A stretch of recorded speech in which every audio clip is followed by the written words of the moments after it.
So what's up? How's it You getting going? ready? Yeah, All good. right. Just got off a meeting.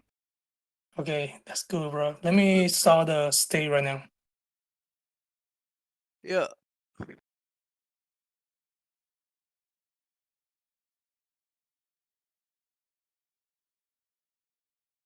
right, Nick. Have fun, bro. Give us some sauce, okay? No, you're good, bro.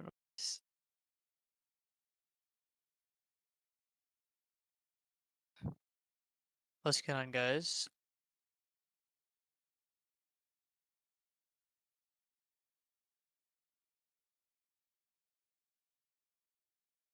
What's up? What's up?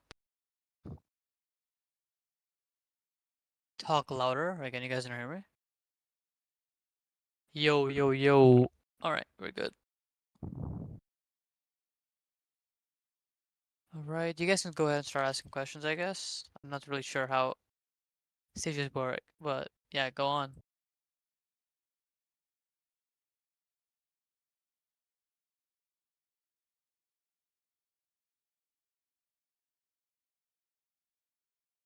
Yo, Luca's here. What's up, bro? I think we can. It's better if we start bringing people up on stage. Vo, if you want, you can stay muted on stage and then can bring people up as they ask. That's fine too. I'm not sure how these normally go. Yo, what's up, Luca? Nick, my pookie wookie, can you hear me? Yeah, I can hear you. I can hear you. So to start it off, I think all the people are wondering, how'd you get in the game, and how'd you get that $1 million day, baby? Oh shit, we're gonna start with the sauciest sauce, huh?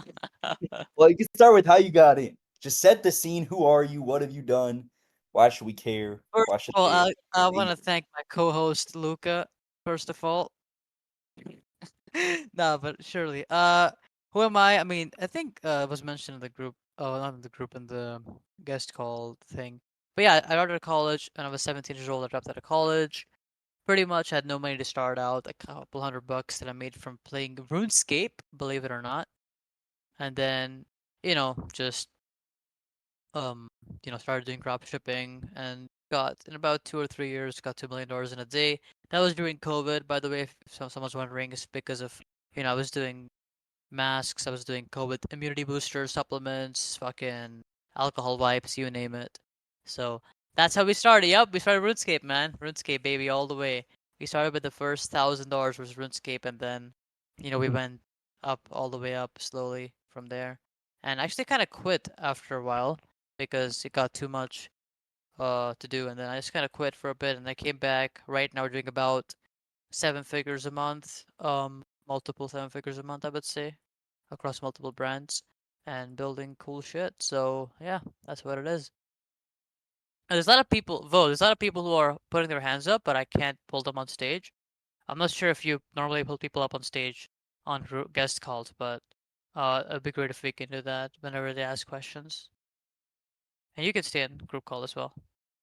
Yeah, I think later. Are you doing a question right now or no? I mean, isn't that what you're supposed to do? Or you want me to just start like talking about general tips first? Yeah, let's do that. Sure, why not? All right. General tips. I mean, right, so one thing that I would say is really ask yourselves what are you trying to accomplish by listening to any guest call in general, right? Like you're in this call right now. Okay, it's like 30 minutes, 1 hour, whatever. And then you go about your day and you kind of forget this even took place. And then maybe a couple of weeks down the road, you start asking the same questions to other people. So it's very important to kind of know what you're trying to get out of it. And what I would do is just try to get as much knowledge as possible and just remember whatever um whatever's like being taught, or like if you have a question it gets answered, or like somebody else asks a question which gets answered, write it down or just remember it. Because we don't remember shit most of the time. We don't remember anything. Is the audio fucked? Hold on. Some people hear the audio perfectly. Guys, type a 1 if the audio is good, 2 if the audio is shit. Okay. Alright, so it's just trolls. Alright, cool. We're good, we're good. We can stop, you can stop. Alright. Guys, you can stop, you can stop. Relax. That's enough. I get it. Alright. Okay, it's really funny, guys. It's really funny. All right, stop now. All right, cool. All right. So basically, you want to ask yourself that what are you trying to accomplish, and then kind of write it down. Because if you don't write it down, you'll end up forgetting. It's super, super important, right? It's super, super important. Um, holy shit, guys! I don't want you guys to get timed out by mods. Just stop typing one. All right. Anyway, so yeah, that's my first tip. Like, just remember what's being taught because a lot of times you go around like fucking, 100 YouTube videos, 50 group calls, 17 mentorship courses, and all that shit, and then you end up just doing fuck all day, right? So, my biggest goal with this call would be that just for one person or at least 10 people to just actually take action on what's being discussed and said. That's the first thing I would say. So write it down. Just write it down. Don't forget, or take action or just something, so that you can actually get the benefits from the call. Because if you don't get the benefits, you're just gonna listen to shit, and then you're just gonna. The thing is, our lives are so busy and so nowadays with the attention economy, there's so much shit going on, and there's like so many distractions happening. You'll learn something, you'll get an aha moment. You learn something valuable enough to make you millions. Potentially, it can change your whole life, your family's life, and everything. And then you learn that thing, and then you forget it because some notification pops up on your phone, and you're fucked, right? So, very, very important to just whatever you do, even if it's one thing you remember, just try to remember it. Anyway, that's enough about remembering things. I'll probably keep repeating this every now and then so you guys remember because most people just forget about that. And while we talk, try to make it less like thinking that I'm preaching, more like you guys should try to ask yourselves the same questions as we're going. But yeah, quickly, how do we launch an ecom brand and make it get to $1 million a month, $1 million a day? $1 million a day is a whole different story. You need a lot of luck for that too. I'm not gonna sit here and say that I was some, godlike entrepreneur at that point that got $2 million in a day. It's definitely very, very hard to do, and you need a lot of luck. It was a one-time event. It was very much due to COVID. It was very much due to the tides being in my favor. We were ranked #1 on Google. Everybody was buying my shit. We had like $2,000 to $4,000 per minute in sales. It was fucking crazy. Um, of course, you can still hit 100, 200K a day, 300K a day. It's realistic. But over $1 million a day definitely takes time to build up to, unless you have a lot of capital. Because here's how I think about it, right? To get to a certain amount of money, like $1 million in a day, any number at all, it implies you're spending money on ads, right? Or you're spending money on some advertising to get the word out. If I gave all of you guys in this chat right now $1 million each on ads, some would make 2 million, some would make 500K, some would lose all of it to make like 100K, right? So just because somebody has big numbers, don't assume they're like good or like they're smart or like they know more than you, because a lot of times they just have more money than you, and they're just making more money because they're spending more money on ads. So yeah, just remember that. It's very, very important to know that because you should focus more on the skills of what you must learn, like, building a good website, finding the right products with high margins, and then how to make good ads. Those three things right there are like the sum of all that I've learned in the last 5, 6, 7 years actually. Because, I got started 2017-ish, so it's been 7 years. Wow, that's fucking crazy. I got started before like a lot of people who are big now got started. So yeah, I've been through the ups and downs of the game for a while. And the biggest thing I can tell you is pick a product with high margins, or be able to at least get a high margin from bundle selling. Have amazing ads. You have to constantly innovate, constantly test and learn, and then also make a killer website. And eventually you'll see that it's all about being good. Once you get good, it's like anything, right? You get good at making content, you get good at making sites, you get good at whatever, you're gonna be performing naturally. So yeah, I see a lot of skulls in the chat for all these comments. Somebody's reacting skulls to everything. That's funny. But yeah, So what's Nick, up, Luca? Yo. given you've been in the game a little bit longer, but I also know a bunch of people who flamed out, didn't work, people who haven't achieved the level of success that you have. What do you think was the difference in the way that you approached it, your mindset, the products you tested, whatever it was, for all the people that maybe had a little success and flamed out or never got successful in the first place, and the success that you were able to achieve? What was the difference Right. there, in your opinion? Very good question, honestly. Fucking 200 IQ guy here. Um, Honestly, this is like a really important question because it's pretty much the question is like what differentiates people who succeed versus who don't succeed versus succeed a little bit or a lot, right? And that's a question I find myself asking to myself a lot. But to really break it down, I'm not gonna go for the cliche niche answer, which is oh, believe in yourself. Which is, to be fair, it's true. You have to believe in yourself. If you want to achieve anything, you kind of have to believe. If I use this analogy of a boxing match, right? If you go into a boxing match, with the hope, I hope I knock this guy out, or I hope I throw this punch. Is he gonna hurt him? Am I gonna beat him? You're probably gonna get your fucking ass kicked, right? But if you go into the boxing match saying, I'm going to knock this fucking guy out, you have a much better chance of actually winning the fight. So many people go into business with the mindset of, okay, I hope this works. If it doesn't work, I'll just fall back about my, whatever their backup plan is. And then what ends up happening is they're not even going to put their full force into throwing that punch because they're going to get a couple of problems coming in that fuck, right? So an unrelenting drive. This is one of my quote from one of my friends who had $23 million with me in about 2 weeks during COVID.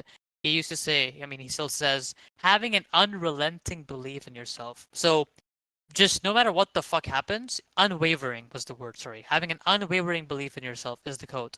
Just absolutely believe you can do it. That's the first thing. That's the most primary thing. And now, of course, I hated this advice because when I was like getting started, when I was broke, I had no money. I would be like, yeah, I believe in myself, but I got no fucking money. I can't make it work. Just believing in myself alone won't make me any money, right? So it was like bullshit advice.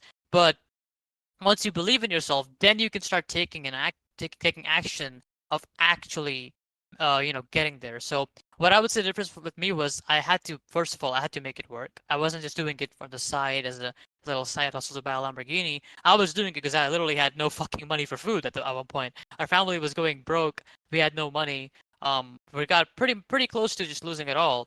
And my dad had no job back then as well. It was a very stressful time.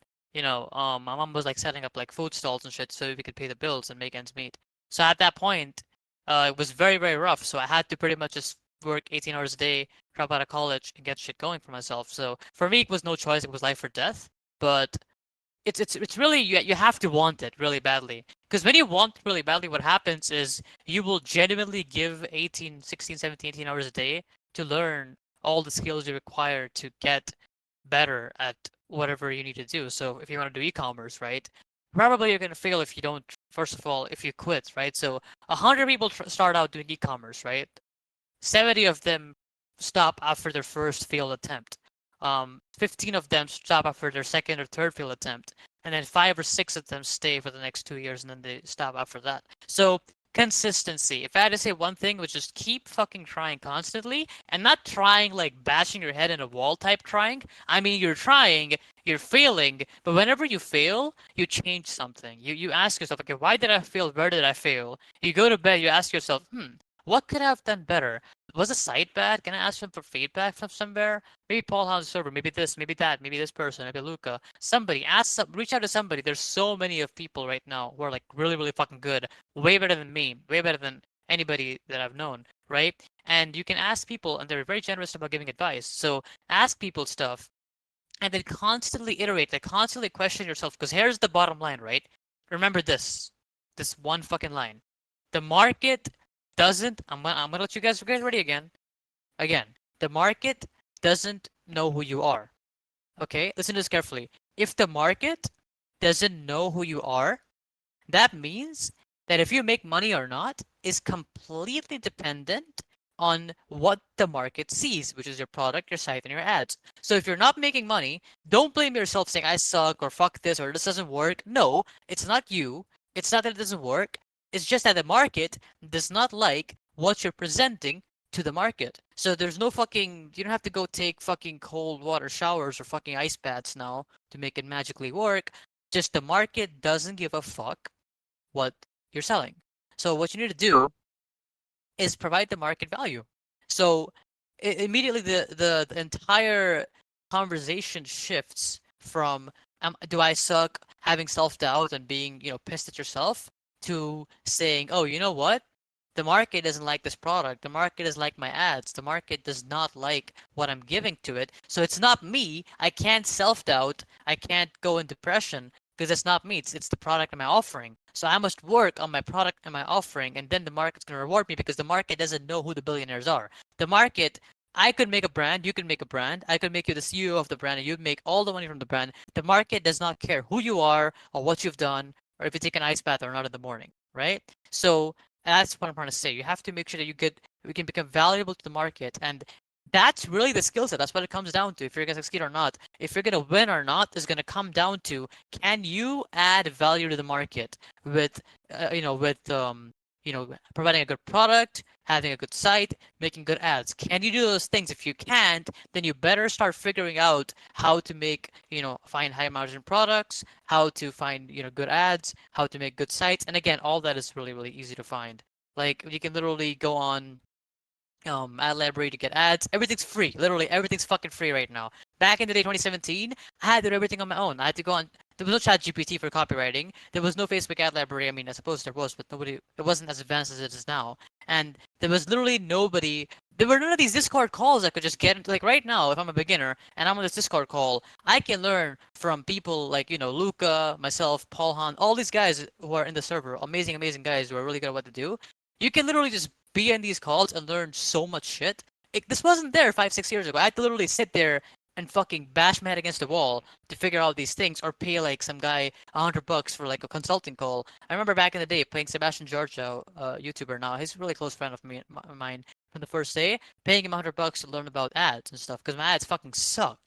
So long story short, what Luca asked for you guys was what differentiates people who win versus they don't. First of all, believe in yourself. Of course, that's not enough. You have to believe in yourself. That's the prerequisite. It's more like a prerequisite. Like it's not like, oh, it's not gonna make you money immediately, but that's required to get you where you want. Like, yeah, you're not gonna fucking get to the moon without a rocket, right? But you have to have a rocket first before you could fucking go to the moon, right? So first, believe in yourself. Number two, be consistent. Don't quit a couple times. It's fucking hard as shit. It's gonna suck. You're gonna lose a lot of money. You're gonna get very depressed and angry and frustrated and pissed off, and it's gonna fucking be awful. Welcome to business. You're trying to become the top 1% or top 0.01% earners in the world. What the fuck do you think is gonna happen? Is it gonna be just sunshine and rainbows? You want to become the top 1%, top 0.01% in the world by doing business and e-commerce, and then you expect to fucking not get shit-faced and trolled and get fucking pissed off and frustrated and whatever. So it's gonna be fucking hard. So believe in yourself, number one. Number two, it's gonna be fucking hard. It's gonna be really fucking hard. Terribly, terribly hard. You're gonna be hopeless most of the time. And then third thing is the market doesn't care who you are. So you just have to get good. You have to just get good at making good ads. You have to get good at making a site. You have to get good at product selection. So just learn, constantly learn as much as you fucking can. Write these things down again, guys, because you guys are all gonna forget this in 1 day or 2 days or 1 week, and you're gonna be back to fucking square one, knowing no what the fuck, like have no idea. I can guarantee you guys, it's like 70% of you guys have already heard these kind of similar answers from somebody else, but you guys don't fucking remember. Make notes, whatever, but stick them on your fucking wall. Have something to remind you every day because our memory spans are, our fucking attention spans are dog shit, and our memory is like in the mud. So you're gonna forget everything. Whatever I'm saying right now, it's not gonna be remembered in 1 week. It's gone. Like it's off your memory. And if you can remember these things, you just might be able to make it in e-commerce, right? So just remember these things. If that's one thing you can fucking do, just remember these things and just remind yourself every single day to not ask the same questions over and over and just actually implement these things and get going. Kind of lengthy answer, Luca, but yeah. No, that was fucking sick, bro. I mean, you kind of just popped off there. And I think one key point too was when you were talking about like, living the life of your dreams, achieving success, making the income that's like absolutely insane. And it's like people expect that to be super easy. They expect it to not come without any work. Like we'll tell people what to do and they're like, "Oh my God, but that's so hard, that's so difficult." And it's like, that's the fucking point. If it was easy, there would be no barrier. If it was easy, everyone would be doing a million a month, and then we'd have massive inflation and it wouldn't be worth anything, right? If you want to be the 1%, you got to do the shit that 99% won't do, right? That's why Absolutely. it's fucking hard. And if it's hard, like that should be a good sign. That A should be good thing. go in the Yeah. right direction, right? Absolutely. Yeah. then you're in the mud. You don't feel good, right? But it is good. It's very hard to say it's good, and when you're in the moment, but retrospectively, it's good. Yeah, I mean, on that point too, I think it'd be super interesting, kind of before you reach some success or when you had a little bit of minor success, and there were like the hard times, the struggles when it wasn't working. If you could talk a little bit about that, what that was like, and then also how you overcame that. Oh, sure, of course. In fact, I don't think those times ever go away. Like I know people, even myself, like I have times, even when I'm doing $1 million a month right now on a couple of my brands, I can launch a product tomorrow and just fucking flop in my face. Just because I've made $1 million in a day or $1 million in a month doesn't mean I can't fail. I fucking have failed more times than anybody could fucking count on this call. I know, people like, Dave Fogarty, huge brand owner, like multiple nine figures, and he's failed, brand new. He launched a brand new toy brand, like a weighted toys brand, and there was no product market fit, and it just didn't get a single sale. It couldn't get it to work on Facebook, nowhere. So, like I said, again, the same principle applies. The market doesn't give a fuck who you are. The market reacts to your product. So it doesn't matter if you're a beginner or you're fucking Nick or you're fucking Davey Fogarty, doesn't matter who you are. If the market doesn't like your product, they're not product aware, they're not market aware, they're just gonna say fuck off and it's not gonna work, They're not gonna buy my product just because I'm Nick. They're gonna buy my product because they want the product. So yeah, so to come back to that, how was it like when it wasn't working? It sucked. Like I said, the point number two, right? So the 3 points were believe in yourself, be consistent because it's gonna be hard, and then what I said, the point number three was I'm fucking forgetting, but I think it was somewhere around the lines of um learning skills. But yeah, point basically, when you don't make sales, that's the hardest part. It sucks. It's frustrating. Your mind goes, this doesn't work. I can't make it work. This isn't for me. I'm just gonna go do a 9 to 5 job. It's stressful. It's hard. It's annoying. And creative is key, absolutely, Paul. So yeah, like literally, what I was like, I was constantly just. It's just fucking annoying. Like that's what it was. Like when I wasn't making any money with this, it was really hard. But then I had to just constantly keep finding out what I'm doing wrong. Because when you're not making money, when it's not working for you, it's kind of hard to pinpoint what you're doing wrong. Because you fucking suck at everything at the beginning. It's like you literally, instead of like riding a bike, you're operating a machine with like 10 gears in it, and you don't know which fucking gear is placed where and how it's supposed to function. So you have to isolate every single thing. And the main major levers are your creative. It has to be like what makes a good creative, guys? Go and watch every single Mr. Beast podcast on YouTube as you can. Okay? Go and watch every single podcast you can from Mr. Beast because he talks about content creation all the fucking time. That will teach you the fundamentals of making good content, therefore making good ads. Ads are, of course, content. So watch every single podcast from Mr. Beast for content creation, and you'll be able to know what is a good ad, what is good content.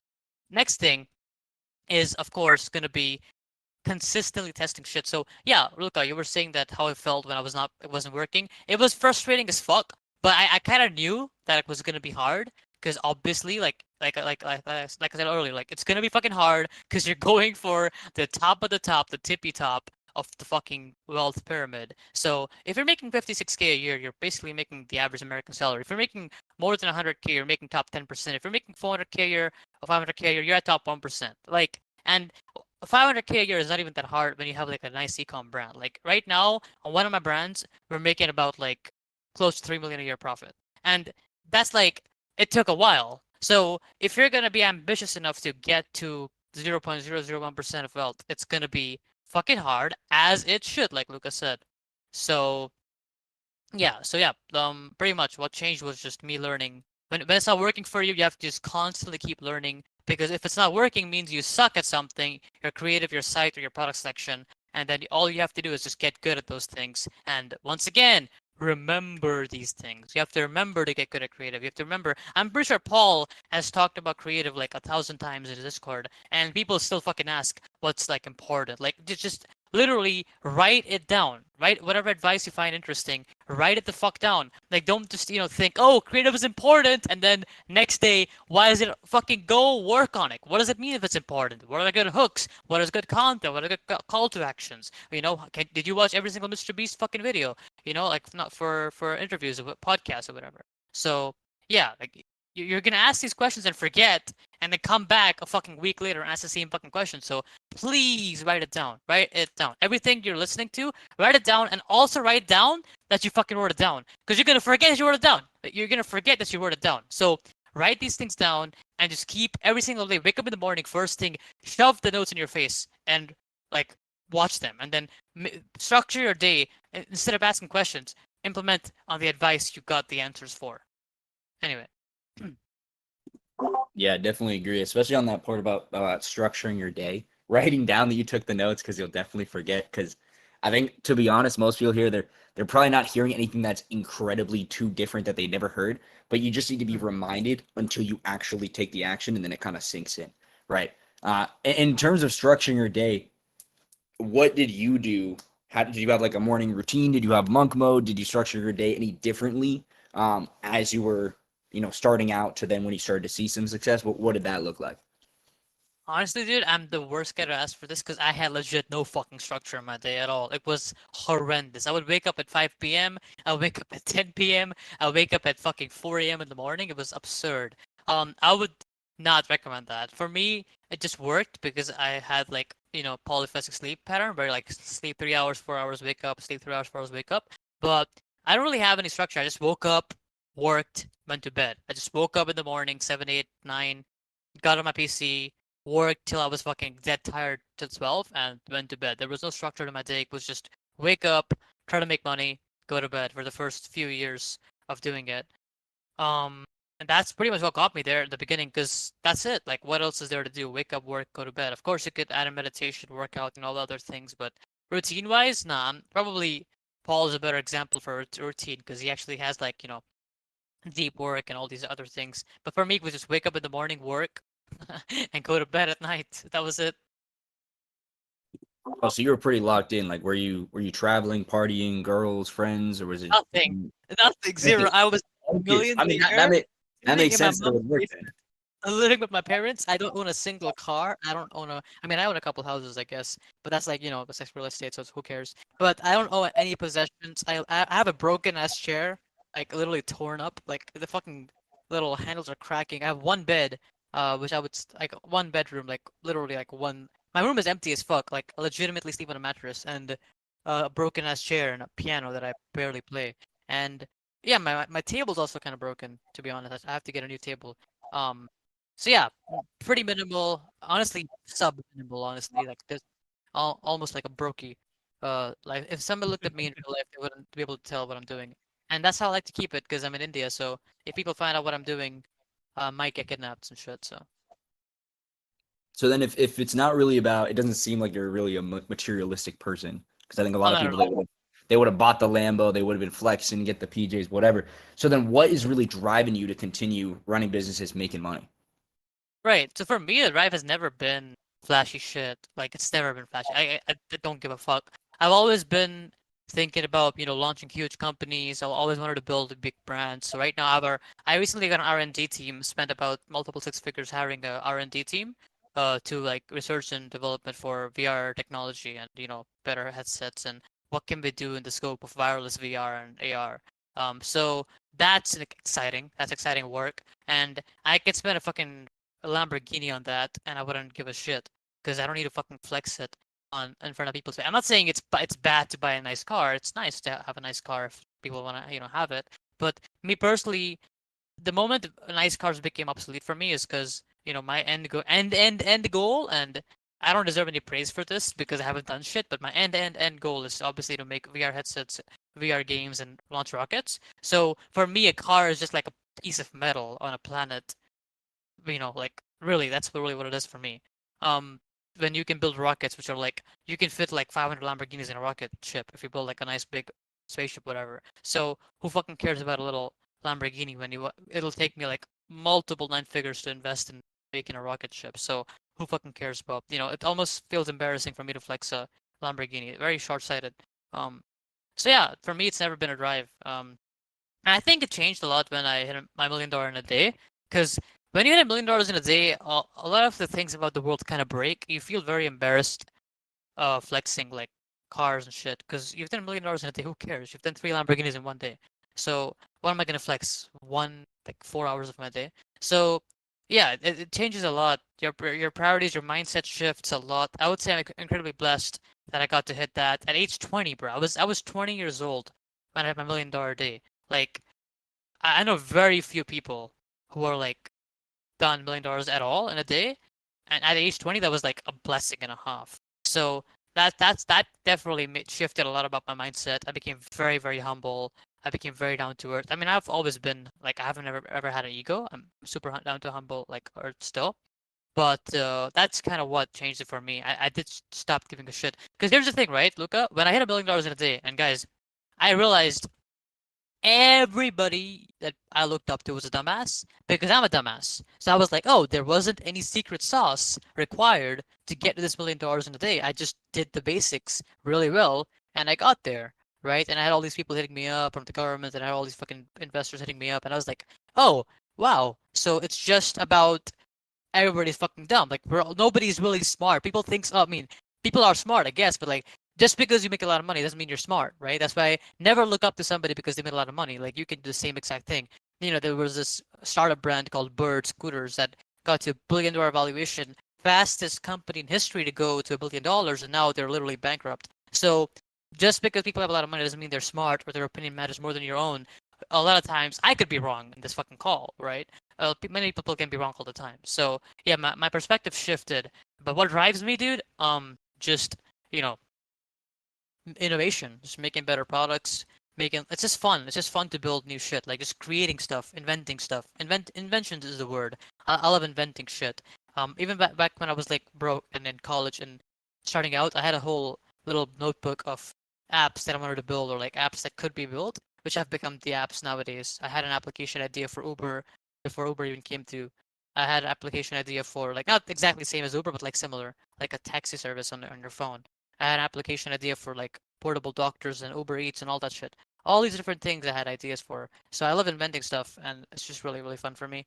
I don't need, some show off to flex on somebody's face. Honestly, I'd happily gift someone a Lamborghini though. But yeah, that's about it.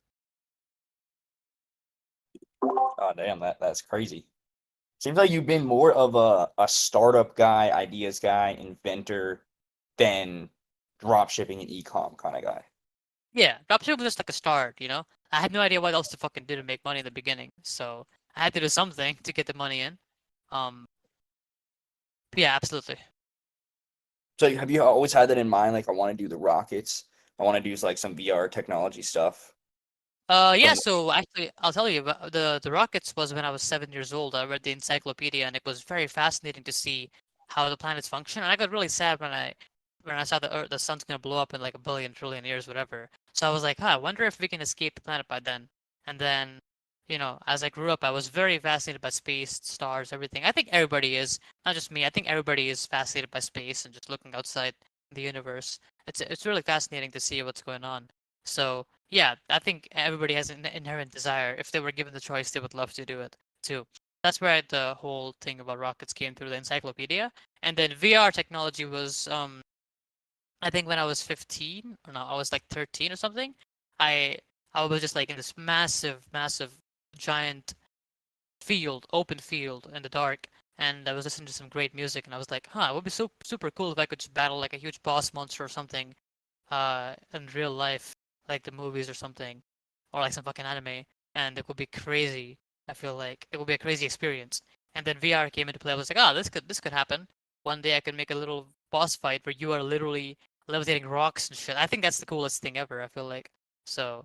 You know, I had a lot of fun trying to imitate Dragon Ball Z fucking energy blasts and shit as a kid. Never worked, but you know, like a little child thing that I had. That's where VR came through. So VR in space.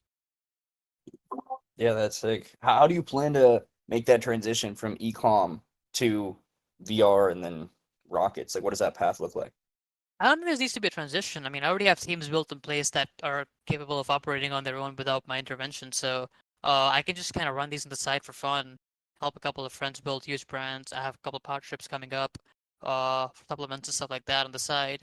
And then after I've got those brands automated on the side, I'm just gonna build a team in the VR section, build a team, and I don't even know if I'll ever get the honor to build rockets, but even if I can get to VR at least, that would be amazing for me. Like I'm already in the process already, so just getting started in there. But yeah, the transition is just gonna be building teams. Like that's the high level. Like the highest leverage task you can do, guys, is just build a fucking team for everything you're doing. You know, build a competent team, not a dog shit team. It has to be really really good people who are really really honestly even better than you.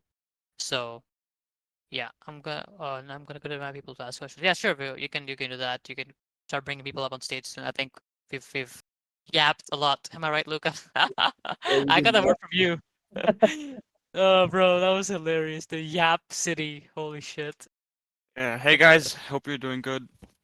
yeah, what's up? So, hey man, just a quick question. I'm about to run Facebook ads, and I've never Mhm. thought about this, but if I use copyright music, uh, do you guys think I would get striked, or does I Facebook would not not care? use copyright music. You probably will Mhm. get in trouble. How about taking the instrumental of a famous song? So it goes. Potentially, but I mean, there's just so many tracks you can use. Better safe than sorry, dude. You can always get reported and shit. Honestly, I've never really had a problem with copyright music, but I always like stay from it, never use it. So, Ah, okay. Because but I you thought can use maybe, instrumental, I guess. You can try it out. yeah. Okay. All right, man. Thank you. So Of course. instrumental, you would recommend me? I would just say non-copyright first, but if you really want to take instrumental and distinguishable, then yeah, sure. It's like a YouTube video like with 2K views. Do you think it Nah, has you're fine. copyright? You're fine. I'm Go for fine? it. Okay. All right, thank you, bro. How do I leave the stage? Yeah, 1 second. Vo. All right. How can you talk? Just request, and you will be put up on stage. I'll try to answer questions in the meantime as well on the side. Hi, Tick. Yo, what's Hi, up? Tick. Yeah, what's up? Yo, so my question is, I think it's really easy to get overwhelmed with product research methods and ad scaling. What is your advice for that? Just keep things simple. Don't have like when you're looking for a product, what you're basically looking for is, hey, is there a product which sells, and I know it sells for sure, and two, can I get a high margin from it? So you can find products that are winning for somebody else on TikTok organically. Just go on, type in anything you want on TikTok in general, and start liking posts on TikTok, and you'll start getting recommended ads and shit. You literally have every morning you can wake up on your iPhone and you have like 10 ads a day, 20 ads a day. You can just literally spam products. It's not that hard to tell what's working. So those are all winning products. You have to just make them winning for you via making good creatives. So, just go on TikTok. That's usually all you need. You don't need all these spy tools, stock shit. You can also go on Facebook Library, type in 50% off, free shipping, all these things to look for other products. But yeah, just look around a bunch. Don't overthink it. And if you found the product, probably has demand, unless you just click randomly. So yeah, just pick the right one with the high margins though. You have to really look at the margins. Don't sell something for like cheap. And then if it has like less than 60% margins gross, like don't even try it. At least go for 70, 80%. Gotcha, thanks. And there's also like tons of strategies for testing ads. What do you recommend to finding one? Same one as you mean on Facebook ads? Yeah, Okay, there's just one strategy for everybody who's ever has this question. Write it down right now with AI machine learning. This is what Paul does, what I do, this is what Varum John, everybody who's good at Facebook ads does. Launch a Facebook ad campaign with sales. Make a DCT. It's called Dynamic Creative Test Campaign. It's in the ad set settings, which basically means you're going to have multiple ads, text, and captions combined together. And you launch them completely broad. Don't change any settings. Don't target any interests. Facebook knows better than you what to target and who to target, and just keep it completely broad. The creative does the targeting. So if your creatives say, if you're a busy mom, it's going to target all the busy moms. If you're a student, it's going to target students. So your creative is everything. It's most important thing, not just for attention, but now creative is also the targeting. So just focus on your creative, and that's it. That's it. There's no targeting happening. Keep everything default on Facebook ads, and just add creatives there. AI will do the work for you. Same and strategy. It's the same strategy Paul Han I use. Everybody uses this. It's like not even a strategy. It's like literally how the algorithm works now. So yeah. and do you keep those under the same ad account or do you switch the ad accounts? Yeah, same ad account. Doesn't really matter. I have like 6 ad accounts. Same ad account? All right. Thank you, man. Appreciate it. No worries.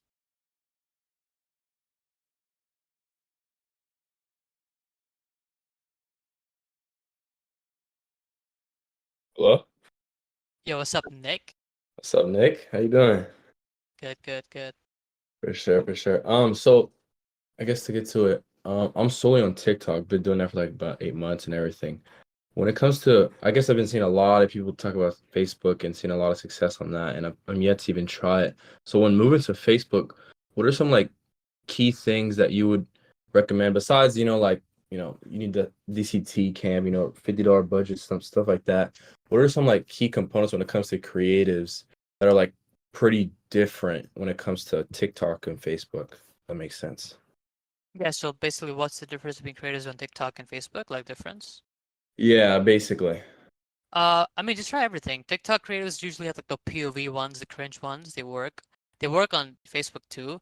They have different kind of, TikTok's very quick and there's like less old people there, and Facebook's like more old people, so you can go for like more ads that don't require you to like have those insane jump cuts. But different ads work differently on both platforms, but they both work. Sometimes Mhm. Facebook ads work on TikTok, TikTok ads work on Facebook. Just it's a good creative. Like have a good hook, have good content which explains the product properly, and a good call to action, or just the POV you bought the best whatever product name here, and that also works. Just make a shit ton. Yeah, the prototype angle works too. Like there's so many angles you can try out. Just watch a ton of Yeah. ads on Facebook and TikTok and learn. Again, guys, these things you do, like looking at ads, looking at ad library, all these seem so trivial, right? But these are literally the tasks you have to do to make top 1% salary in the world. It's fucking stupid. It's really unfair. Like people are out there working 8 hours a day, construction jobs, breaking their fucking backs, and you can just look at some videos on TikTok and make like millions. It's stupid, really stupid. But that's how the world works now. So Yep. Percent. Okay, for sure. And then I guess besides, I mean, it sounds pretty simple. Just having like a DCT whenever you start making sales, and stuff like that. Is there anything else that you would recommend, once getting into Facebook? Because I heard like people, I guess, prevent it from getting banned or stuff like that. Because like I said, I'm still on TikTok. if So is there anything else you would if you recommend? get if you get banned and shit, I mean, if you get banned, just get agency accounts. Like, there's no other alternative. I mean, unless you get a Facebook rep, agency accounts have Facebook reps with them. That's the whole point. So if you get banned, they can unban you. That was the biggest like thorn on my side for a long time, just banned Yeah. on ad accounts. So that's a genuine, real problem that isn't talked about enough. If you get banned on Facebook or anything, just go for agency accounts. It's way easier. You get like a support team and everything. Pay for it extra, but it's worth it. Okay, for sure, for sure. But other than that, I mean, that should be it, right? When it comes to Yep. Facebook, starting. Yeah, start broad, DCT, test. If it doesn't work, change your ads, change your product page, change your landing page pricing. If it doesn't work still, keep changing those things. You'll be fine. Cool. All right then. Appreciate it, Nick. Of course. You have a good one. You too. Hi, Nick. Hope you're doing well. Yo, what's up, bro? Yeah, I just had one question. So I started like a product a couple of days ago. I'll tell you what it is. It's like some bag that like you could use on for a carry-on. Like it has like like a compartment where you could fit more clothes and use it as a carry-on for an airplane. I ran that bag on Facebook and I got like a couple of sales. My creatives were really good and I had really good ad metrics. But my like store conversion rate was pretty shit. Like I talked to a couple guys and they said my store was like it looked pretty good, but I just didn't know how to get the conversion rate like to make it better. Do you have any recommendations for that? How to make better stores, right? Yeah, how to make better stores and just get like a better conversion rate on your store. Gotcha. The easiest way to make better stores is just get the shrine theme. Like, if you have money for it, or if you don't have money for it, just go look at the shrine theme. It's like the industry standard right now. Everybody's using shrine theme right now who are like good. Just go on shrine theme, look at how they have everything optimized. Like they have decent little actions, setups, and bars and comparison charts, whatever. It's a pretty good pretty good starting point. You want to try out shrine theme. Any paid theme is going to be looking really, really clean. But you don't need paid themes. You can also just go on free themes and customize them yourself as a developer, or you can either get people to custom code it or do it yourself. But you have to sit there and really work on your product page. Look at other big companies, like Kylie Cosmetics. I mean, not really a good example, but many different companies out there. You can look at their ads, look at their product page, landing page, and just look at what they're doing. You can also get gem pages, there's different landing page builders you can use, but again, you have to first know what a good page looks like. So a good page is like, okay, product image, text, description, price, whatever, and then followed by CRO elements. So icons that make it product look better. There's like image with text, videos on the product page, FAQs, comparison charts, all these things help. So just anything which you can help to highlight the product features is good enough. Of course, if you're doing clothing and stuff, you won't need all this shit. It depends on your product as well, but most of the time, a good product page is just properly explaining all the different things about the product. And look at Shrine again, look at all the top brands in the world, and you'll get good.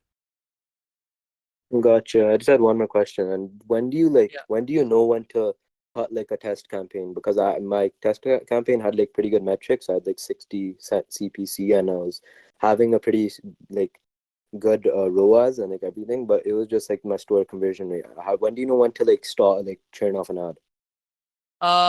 So I would spend your break-even amount. So not even break-even. I would spend $100, and if it gets no sales or add to carts by then, probably your ad is fucked or something's wrong with your site. But even $100 isn't really that much to tell. Like a couple $100 usually, but $100. Keep trying out different ads, different hooks, different landing pages. I mean, for now, just the same landing page and just different hooks and shit, and keep testing it. You're gonna have to just spend $100. If it's not working, change things. Spend $100, not working, change things again. And if it doesn't work after like a couple $100, you've tried every single thing you can, multiple ad angles, multiple product pages, just not working, then try different countries. And that doesn't work either, then just fuck off. A lot of times you have to just do a lot of research up front and know it's a good product before you start in the first place. But that's like one of the hardest things to figure out, like when to stop a product, because hypothetically it could always sell, right? Because somebody else will make money from it. But you have to have good ads for this. If your ads are just not resonating with the audience, it's not gonna work. So just go crazy making amazing ads, and if it doesn't work still, change the landing page. Doesn't work, change the product. Just keep changing something every time you launch ads, and you should work eventually. Gotcha. I appreciate you, brother. Have a nice day. Yeah. You too. Bye. Yo, so I know Yo, what up, bro? how do I build What's a good, reliable Nick? What's up? What's up? so how do I build a reliable network with people that are more successful than me? I know like right now I'm not doing too well. Like how do I stand out and really catch people's attention, build like those connections? So how you network with people who are better than you, you have to become better yourself first. You have to be able to do it solo first before you get people who are above you to talk to. I mean, of course, you could reach out to them, DM them, try to talk to them. Very, very easy. And many people will reach back to you and be happy to talk to you. But to surround yourself with people who are like better than you have to kind of become exceptional yourself. So you attract the kind of person you become, you know? So generally grind your fucking ass off and try to do that. And you can find a lot of people in this Discord who you can kind of talk to as well. So All right. And for starting out on YouTube, like do you think that's a very good idea to really get my name out there? YouTube, I mean, you could. YouTube's big, lucrative play, but you have to be good at the content creation. That's a whole different game. But yeah, just focus on watch time. Watch a lot of Mr. Beast interviews. You'll be fine. All right. Thank you so much, bro. Yeah, no worries.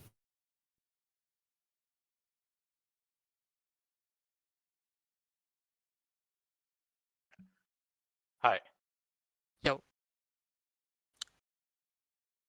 what's good?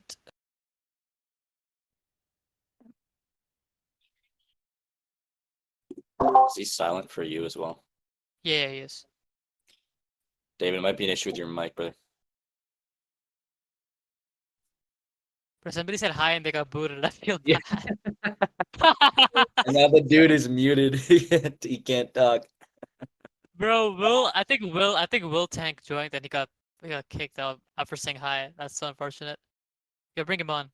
I think David's mic is gone. David, you can just type your question, I guess. I'll answer yours first. I think I can hear him now. It's like barely. Will Tank Can is you hear back. me? Can you hear me? Yeah, wait, I can hear David again. Yes, David, go Do you want first, me I to let guess. David? Okay. Okay, so how did you manage to get the capital needed to start your business? Okay, brother, hear me out, okay?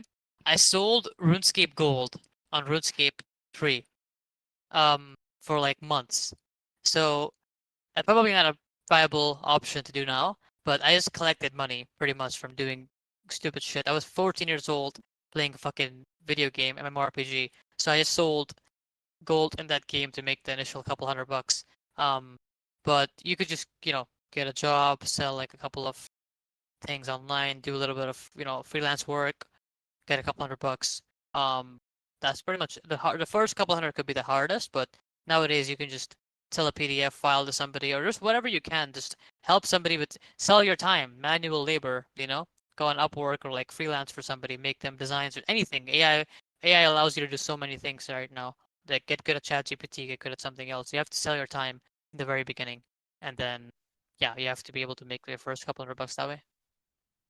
Yeah, like my dad has a company, and uh, even now I'm young, I can work for them, so I'm making some money with it. And on Yeah, Upwork and perfect. Fiverr and all these freelancer platforms, I am applying for some job as a live chat agent. Easy. So yeah, it is You got, easy. You how just old are you? communicate with people and selling your time for even like you can make a bunch of money with it. Yeah, absolutely. How old are you? I'm 13. Awesome, dude. You're getting started super early. You got this. Just keep it going. Keep it going. Yeah, yeah. I'm grinding every single second I can, man. You got this, man. You have a long time to go, so just don't worry. Go grind hard and you'll be there. You got it. Thank you so much, man. Of course. Thank you so much. Bye.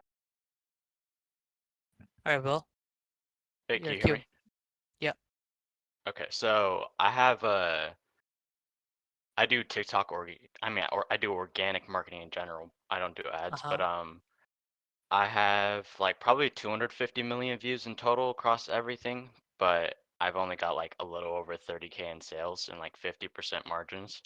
That's But I normal. just dropped that product and now I'm doing a new product because it's like 70, 80% margins. It's a lot more controversial, but I switched over my Instagram account that because it has 121,000 followers, so I figured I might as well just like see if I can switch the product because the product's not converting well for the other one. But now I'm just getting blown up in India, so I'll get like 11 million views on a video, but then it's like 90% of them are from India, so I get like $300 in sales. So Hmm. is there some way to fix that, or like Uh, someone said wait, so tag like the location? so the question is how to hit like better geos than TikTok?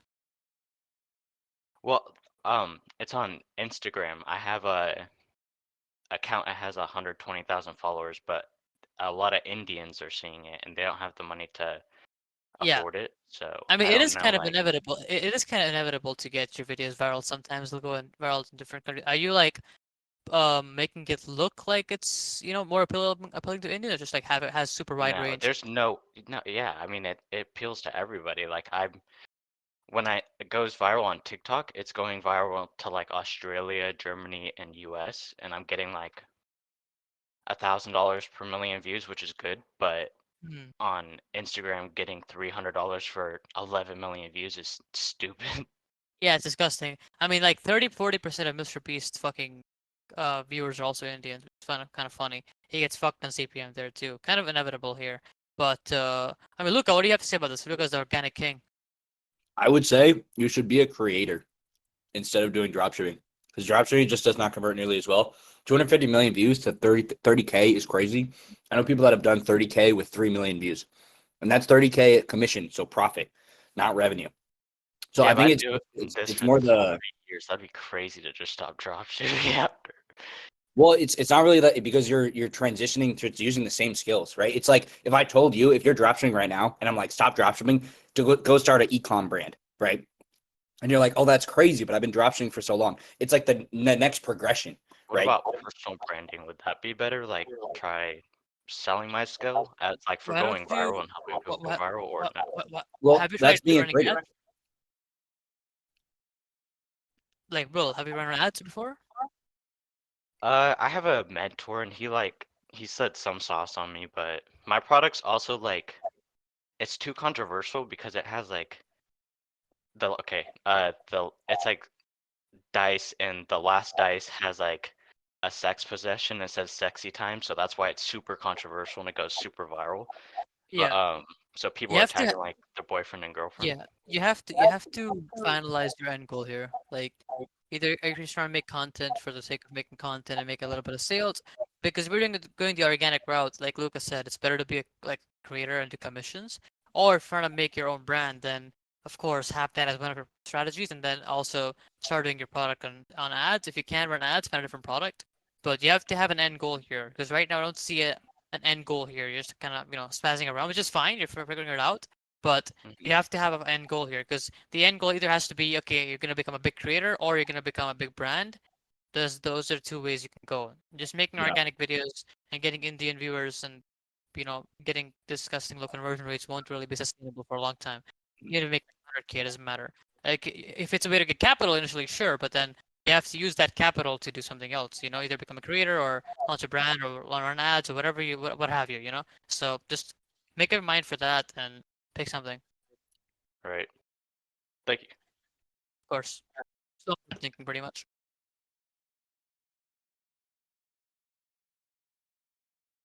You got some juicy questions today, Luca. Bro, 250 million views is crazy, bro. Yeah, it's pretty good. What's up, fuck What's them? up, Andre?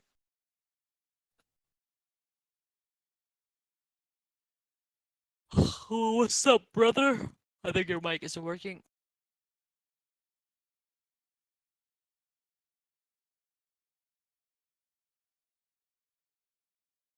Ah, what's up, Mr. Chalks? I think your mic is also not working, but let's give him a little second.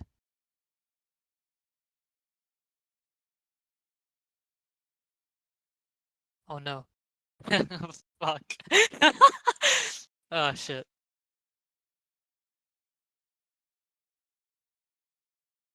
Elon Musk. Yo, Big yo. what's good? What's good, bro? All right. So I got a question for you. What do you think about Snapchat? Snapchat ads. Have I've you tried. ever played with it? Yeah, CPMs are really, really good. Conversion rates can be good, depends on your product a lot. But the data isn't as good as Facebook, so it can be very inconsistent. But I know some people crushing ads with Snapchat ads. They do work, but they're more unconventional and you won't see consistent results with them every time. It depends on the product you're running a lot. So definitely good, but Facebook's just way better with data, so I could just spend more money on Facebook instead. What about high ticket? Like if the item is like, $100 plus, or like, a two for $100 Personally, plus.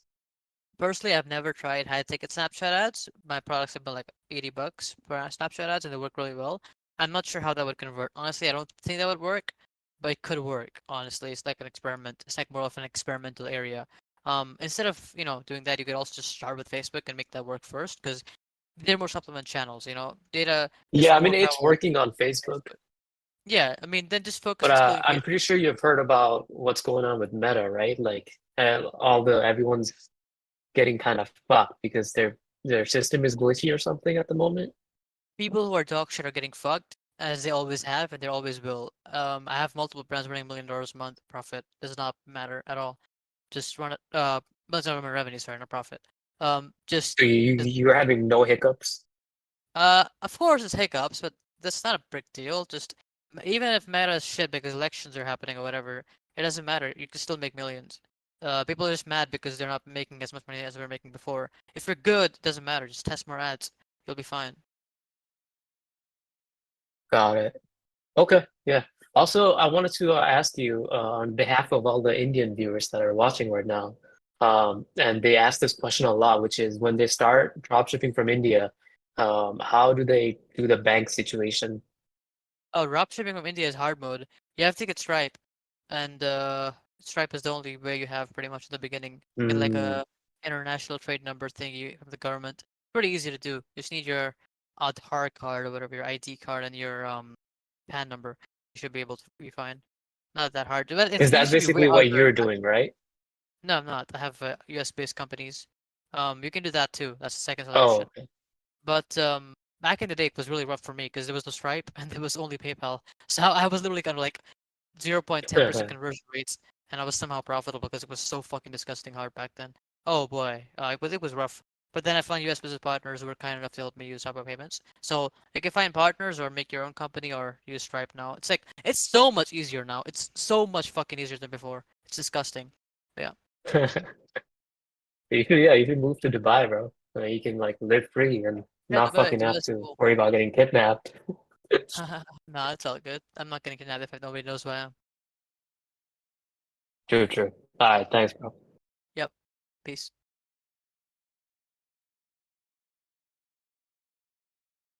What countries? Henderson, you can just try out different countries, whatever you want. I'm also gonna answer chat questions in the middle of the people joining in. Anyway, what's up, Magic?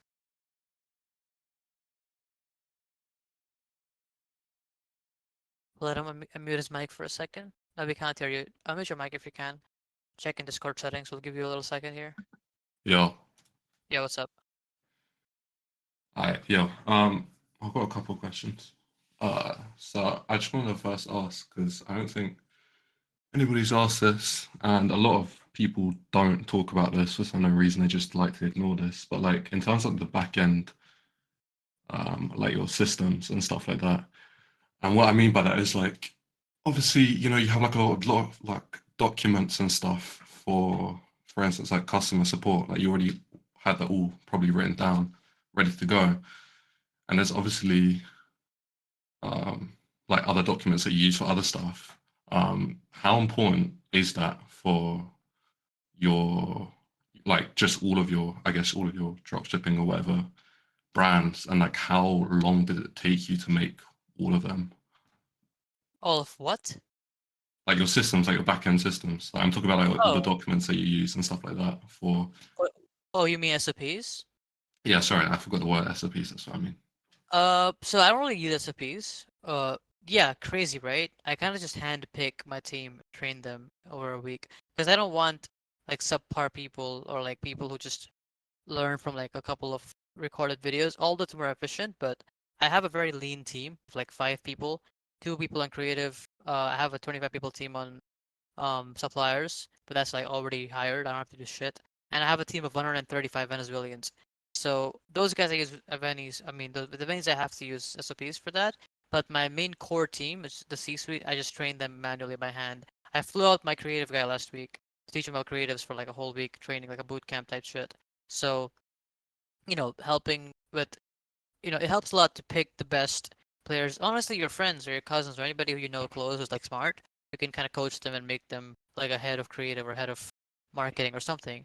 It's really, really easy to do that because you trust them and they're really, really good. Of course, you have to demand the best from anybody you hire because for me, my philosophy is speed, quick decisions, and make the best team possible. If they're not the absolute best, they get kicked. There's like no strings attached. So you have to, if you want to make if you want to get to the next island over, you can't have people on the ship or like they can hold. You have to have the best crew on the ship to go far.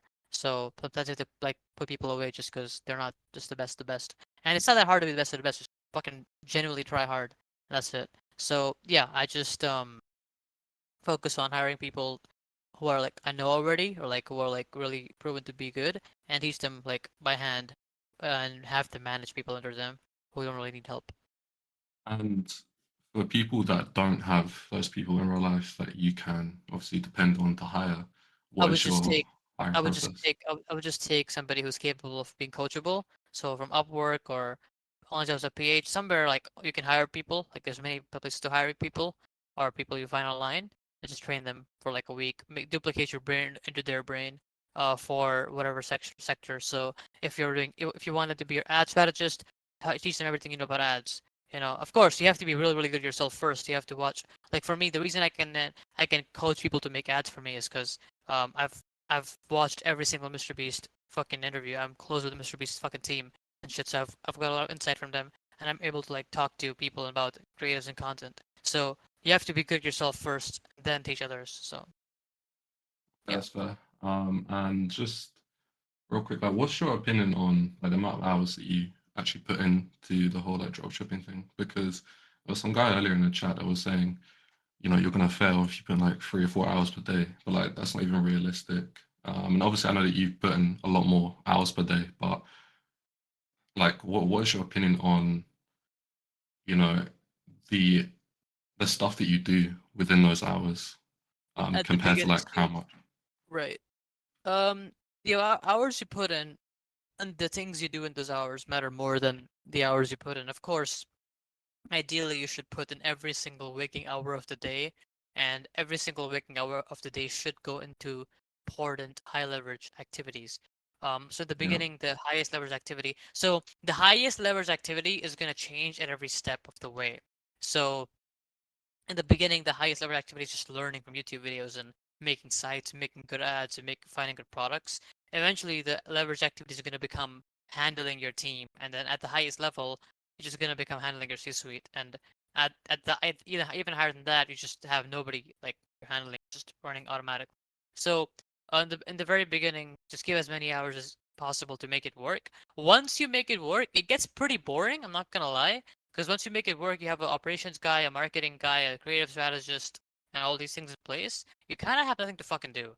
So at that point, you have to start thinking about, okay, where can I expand? Where can I consolidate? You have to start thinking like a real CEO and founder, where you have to be here and say, okay, what can I do? What must I do? What else? Where can I lead the company forward to? It becomes more about thinking about, can I optimize this down to 1.0.1%? Can I hire better people? What chess moves can you make which don't require your manual labor? And every high quality minute of thinking is going to become important at that point. So just think, what's it called? Strategy and thinking becomes very important at the higher levels, but in the beginning you have to do grunt work and just learn a lot. Okay, and final question, real quick. You talked about DCTs earlier, and you were saying that obviously you just put them into DCT, minute broad, just use multiple hooks, whatever. Do you just leave it at that point, and then once you found like the winning DCT, you just scale from there? Or because I've seen somebody like do DCTs and then like as a first initial testing base level, and then once they find out that successful like DCT, then they put it into a separate ad group, and then One campaign, you could do separate ad group, doesn't really matter. I just do one, me personally, just do one campaign for one country, DCT, keep adding DCTs to it infinitely, and keep raising budget. Done. There's no like, if it doesn't work, Facebook's gonna stop spending money on it anyway. So just trust Facebook. They know better than you who are the target, who to spend money on. Just keep adding DCT to the ad constantly, and you're good. all right, appreciate it. Thank you for the questions. Yeah.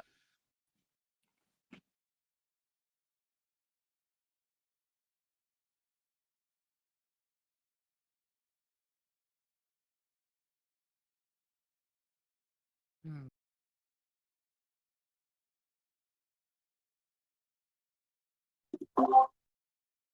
Yo, Oasis. Oasis. Oasis. Son of the Oasis. You Guys, got make sure the you remember, guys. Make sure you guys remember. I can guarantee you everybody's already forgotten that I said don't forget. So don't forget. Write these things down. Important things you get, realizations you get. Write them down. Shove them up your fucking face every morning you wake up, every single day. Or you're gonna forget and you're gonna ask the same question again. It's gonna be all for nothing. Alright.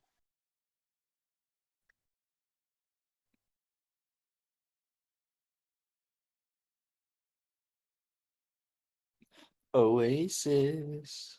Are you there? My guy's about to get booted, unfortunate. Foe's about to take the hammer. You got the Urus profile picture, so you know he's serious. He's He goaded means on the six. he's goaded with the sauce, bro. He's going with this. Oh shit. Bro, this dude Wolverine has now sent this same 3 paragraphs about being Indian like You know, 18 times. I'll read it quickly. Recommend Dropshipper bank account to use because I'm below 18. My parents don't know I mean, you can either wait 2 years or convince your parents. You kind of have to let them know if there's no other choice. Let your parents know, bro. You got to take their SSN. Or had those in India. One kid that I was working with, he's 17, so he took his mom's SSN, ran up a bag. Then the store got fucked by Shopify, payment held, and got 30K in refunds. So now his mom's wage are getting garnished. Bro, I was drinking water, I almost threw up. What the fuck? She owes Crazy. 32K to the IRS, and she was like, "Dude, what is this?" And she didn't know that he was doing it. Hello. That's fuck. Greetings. Oh, Um, okay. So my question is, I did organic with one product, and it made me like 4K, not that much. yeah. And should I bring that product to ads on Facebook? Yes, absolutely. Okay, here's the thing with organic, right? I love organic. Lucas a god of organic. You can make tons of money being a creator. You can make tons of money being a promoter. You can make tons of money being a TikTok shop creator or a brand on TikTok. But the long game, definitely, I would suggest you guys to start running ads or building your own brand, especially if you made money with organic. Chances are you can just take your best creatives and run them as ads on Facebook and make a ton of money. So absolutely give it a try, test it out. Organic should never like stop. You should always do organic. It's just free eyes on your product. Um, Yeah. definitely. Hold on. Why the? Make sure Jason comes back. Poor guy. He got kicked out, I think. But yeah, pretty much. Just make sure you keep testing. Organic should be like, all big brands, they have an organic strategy, a paid ad strategy, an email marketing strategy, an SMS strategy. All these things have to be there. So organic is just one of the sectors of your e-commerce brand. So it's good that you started with that, made some money. Use that money to start testing ads, get better and better, make better sites, price, products higher. A lot of TikTok organic people, they make their product way too cheap because they have no ad spend. That changes when you have ad spend. So don't undersell the market, raise the prices a bit, and run ads. Okay, but my product, also another question. My product is like, I realized it's a copy of another product Yeah. that is branded, but there's a lot of people running that product as well on Uh, both ads and it's a and stuff. short-term product. You're gonna get DMCA'd eventually and get shut out. So, I mean, I don't know how legal that is, but I would go for something which is not like that. I mean, you already have capital, so just start doing things which can be sustainable. Not no point doing something for like a few weeks and then it's done. Okay, so change product. I mean, I would if it's illegal or you might get DMCA'd, it's safer. All right, thank you. Yeah.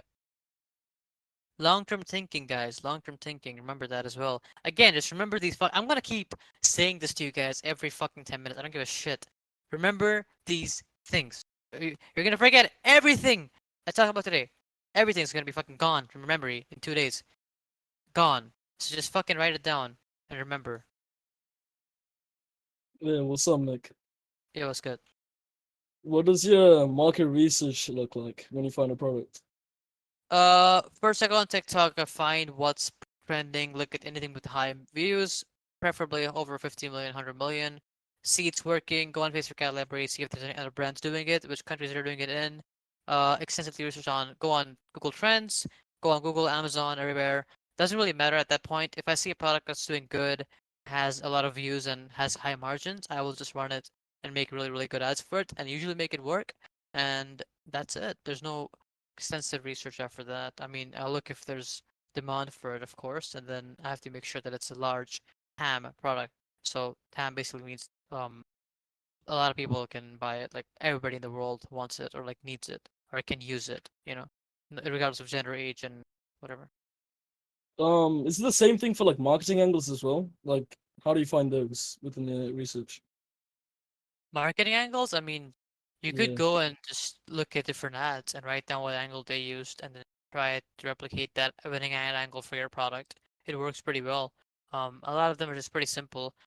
Negative marketing, 5, 10 reasons not to buy this product works really well, and then list all the benefits. Then you could start with POV angles or, the angles with the fucking why you should buy this, why you should not buy this, or angles with the fucking prototype versus like there's an infinite angle. Just go look and scroll TikTok for a few hours, you'll get it. All right, that's all I had. Thank you, man. Appreciate it. Of course. No worries.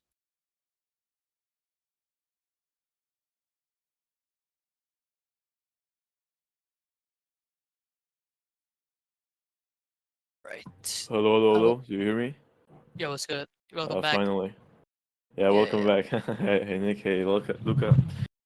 My first question is, I prefer to use products which are not oversaturated, so I try to look up for new products, and the problem is I have no market proof.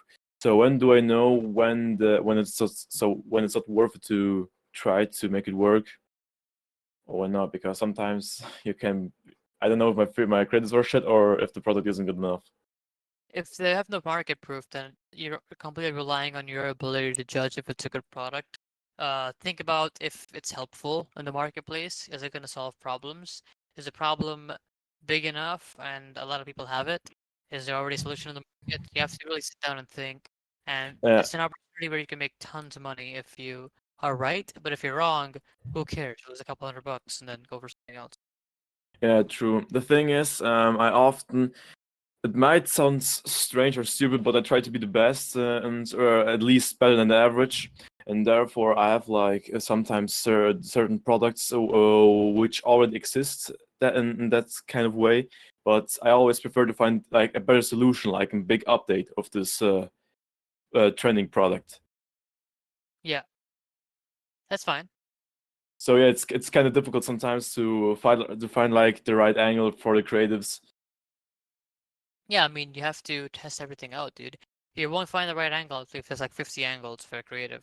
Everything is test and learn. Like, Yeah, your yeah. I main thing is if you're gonna go for a product which is not proven in the market, then you have to be the first one to prove it in the market. And that could be rewarding as fuck, but also risky because you don't know if it's gonna work. So either you pick a product with competition, but then you have to compete and make better ads than them, which is easy, or you pick a product with less competition, but then it might not work because it's like a shitty product. So you have to trust your gut.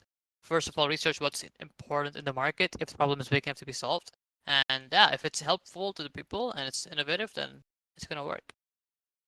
Yeah, because as you mentioned, I also look for problems, and it's kind of scary because I already see that some people are who are visiting my store are using spy tools, and there's some dudes spying my store because Who it's cares? yeah I If they're spying your store, just fucking run up the fucking ad budget. If you run up the ad budget like crazy, doesn't matter who the fuck's spying on your store, they can't compete. but does it make sense to run to increase the ad budget if my creatives aren't good enough? Of Because course I'm not. testing various angles and Make sorry. it profitable first, and then run up the ad budget. Obviously, yes. Ah, okay, right. Makes sense. Yeah. Yeah.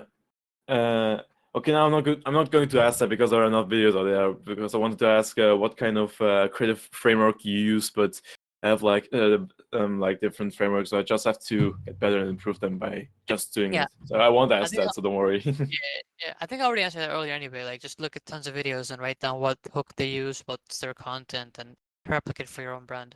Yeah, I think when it's regarding creatives and copywriting, you just have to do because every single time I ask, okay, I already heard that somewhere. So I Exactly. don't But I get say remember these things. A lot of these answers you already know. You have to just remember yeah. and practice them. That's the point. So now I give it the place to somebody else. Thank you for your time. Yep. Cheers. Cheers. Cheers.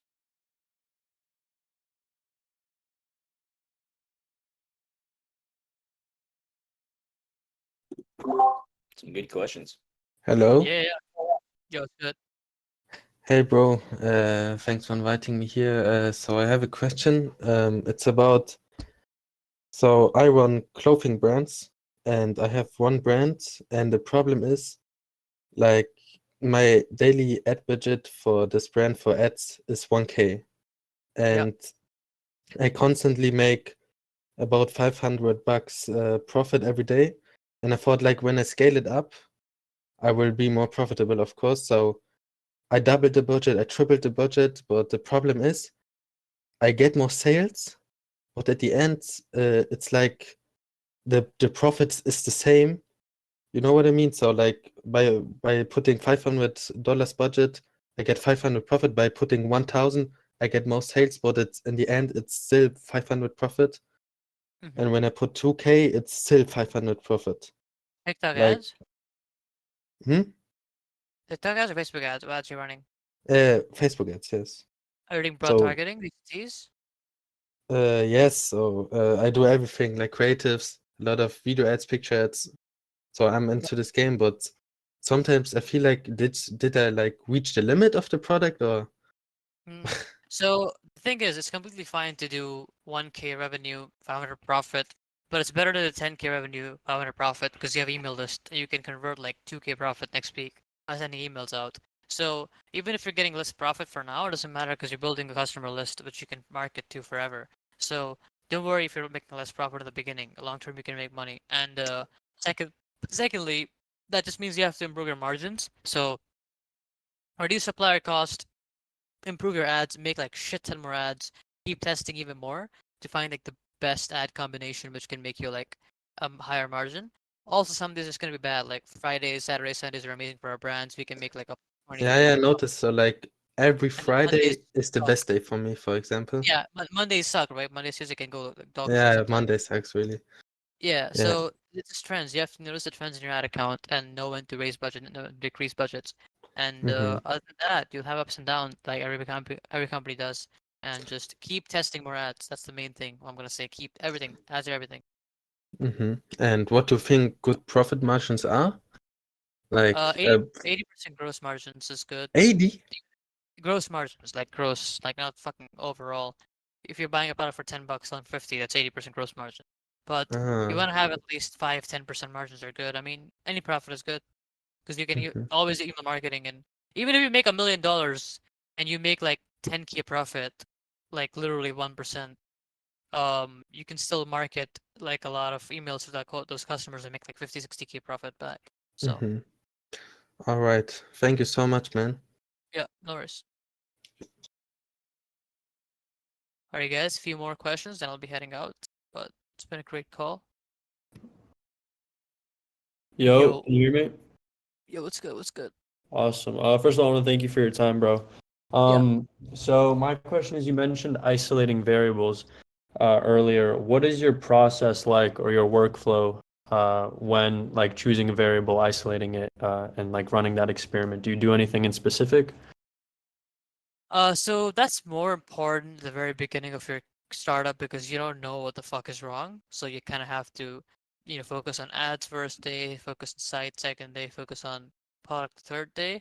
But at this point, the only variables that I have to isolate are micro variables. So if I'm doing R&D, is my team good enough? Am I hiring the right people? Are they working fast? Are they working slow? So you have to just go and analyze everything one by one and see that can be optimized further to the max efficiency. That's why you Mm-hmm. could like there's no secret trick or any hack or any smart tactic. It's just the basic shit. Like if you keep things simple, once I asked a billionaire for his best advice, he told me to keep things simple. So you'll be surprised how easy it is when you don't do complicated shit and just keep it simple. So just test more ads consistently. That's isolating ad variable. Test landing pages. That's isolating variable for landing pages. And then just constantly keep testing different things in your funnel. The main higher impact levers are ad creatives, your product pages, and your product pricing and your product selection. So as long as you keep reiterating those, you should be fine. Got it. Thank you. And one more question, kind of more general. What's one like character, if you had to pick one character trait that you've noticed amongst yourself and all of your successful homies, like what would you say that character trait is? Unrelenting consistency, like just keep eating shit and keep moving forward no matter what happens. You're gonna make it if you are genuinely, you don't give a fuck how you feel, you don't give a fuck what happens, you don't give a fuck how you're feeling. You're just gonna work every single day, show up every single fucking day, get it going, no matter what. You have to run through walls, spitting blood, like break through every single wall, and keep spitting blood, smiling, move forward. Got it. Thank you so much, bro. You guys have a good Yep, rest of your day. yep.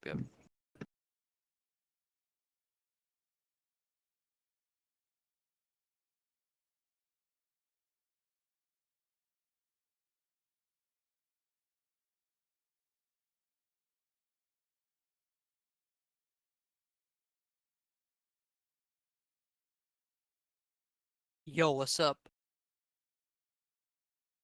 Hey, can you share one of your successful stores?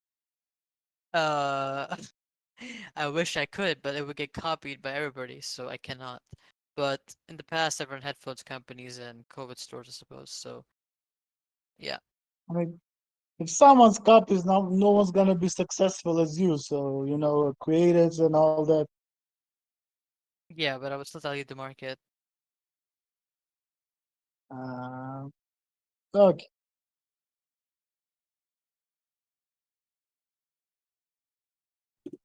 He tried.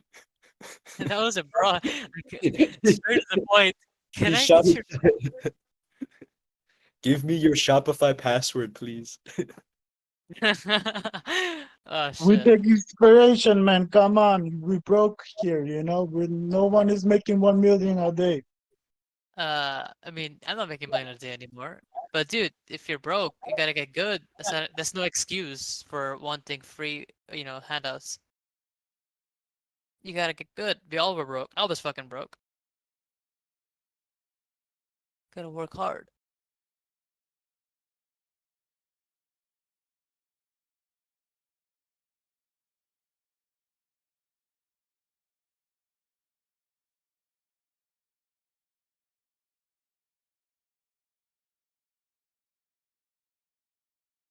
Hello, can you guys hear me? Yo, yo, what's good?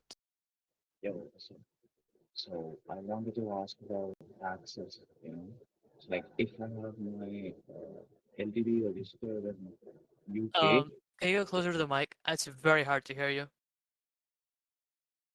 can you hear me now? Yeah. So like if I have my company registered in like UK, Yes.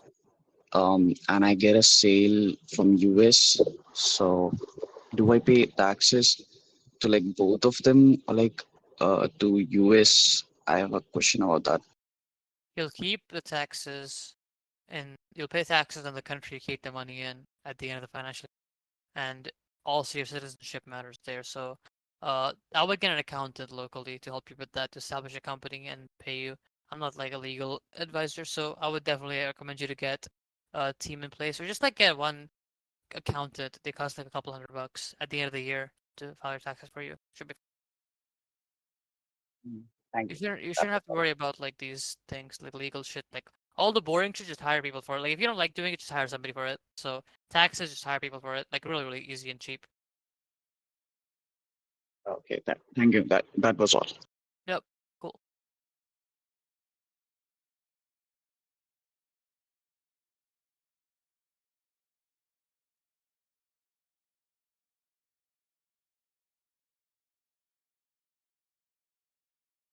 Hello. Yo, what's up? Hi, Nick and Luca. My question is, if you had to restart right now, right, and if you had a budget of 5K, what would you do to get to like 10K a month? I would.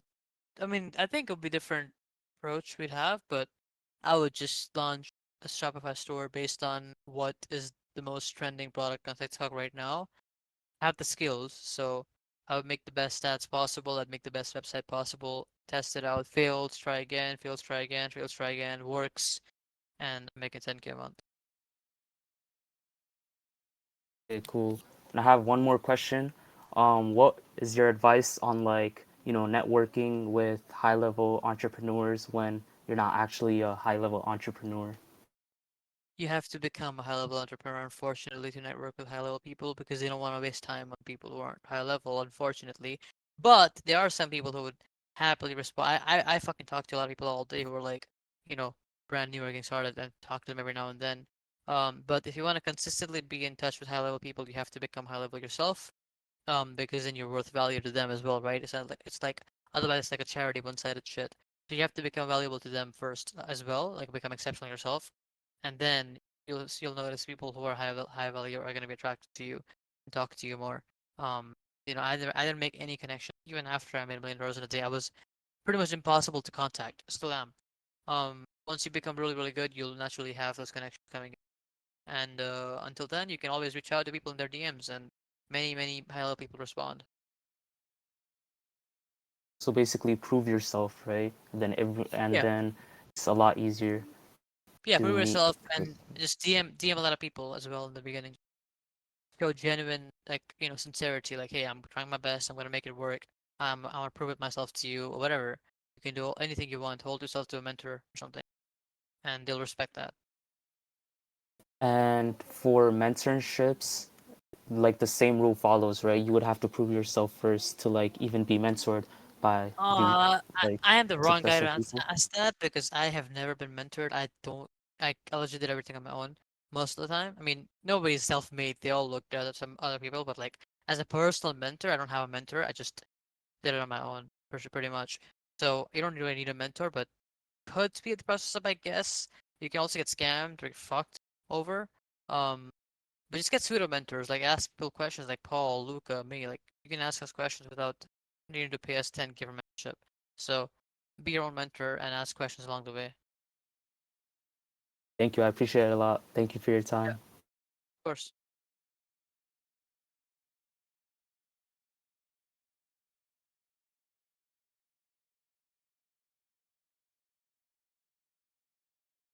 Oasis is back.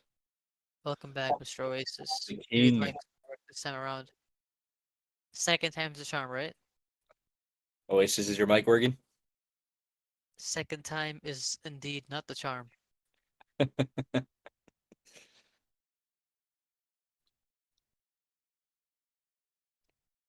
Last couple of questions, guys. Yo, hello. What's up, Nick?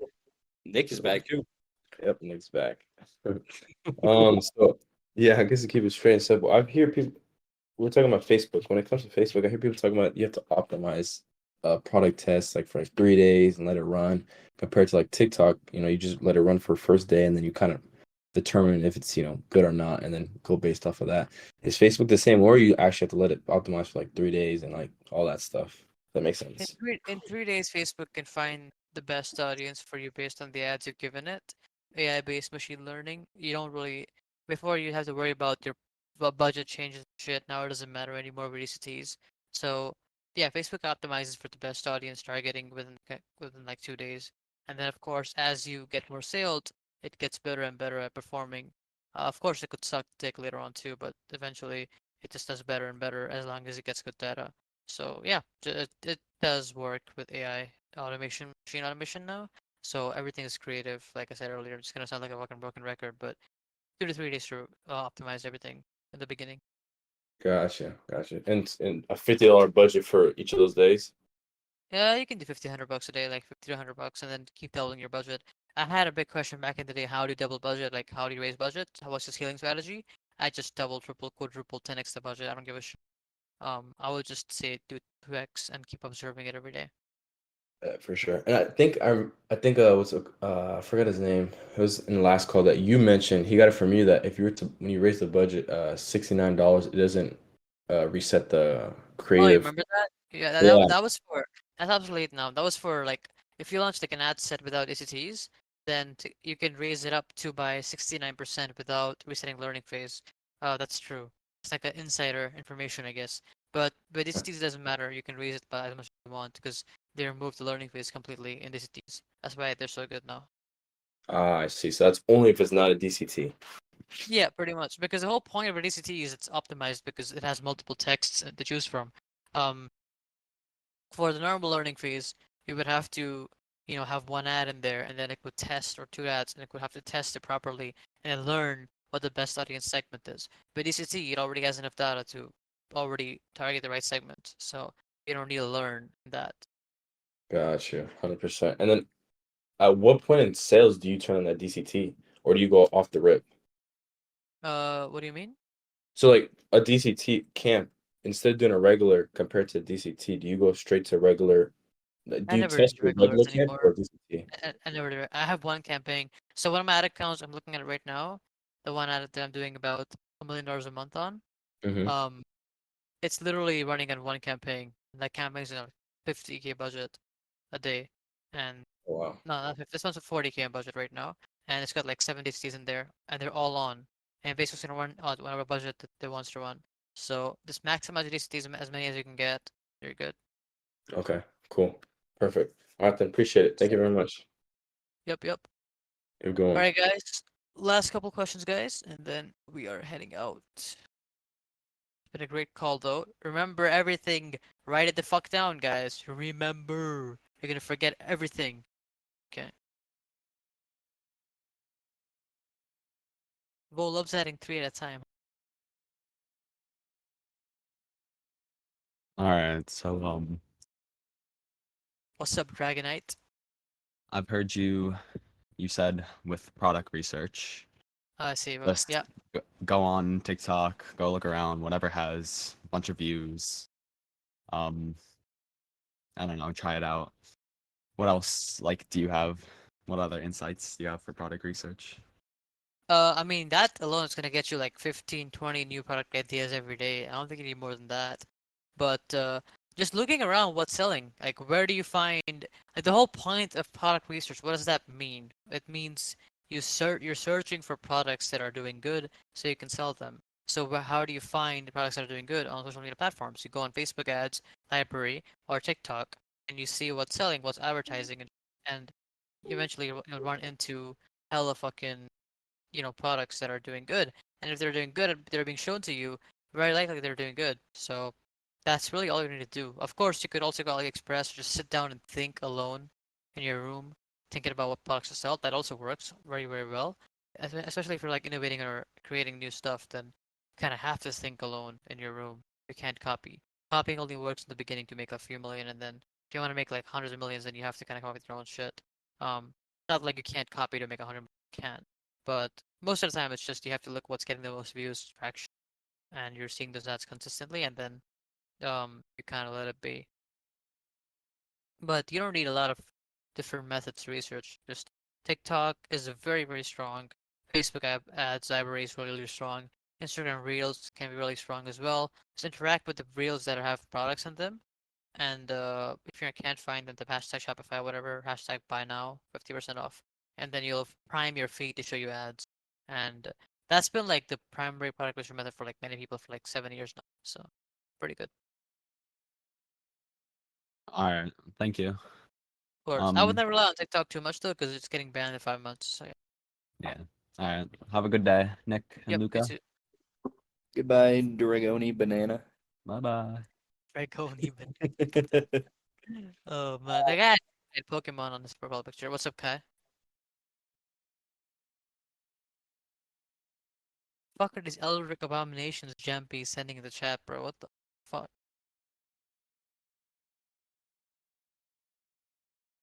Somebody commented Indian flag on the fucking Eldritch Abomination he sent. Kai, we can't hear you by the way. Mr. Oh, rest in peace, Kai.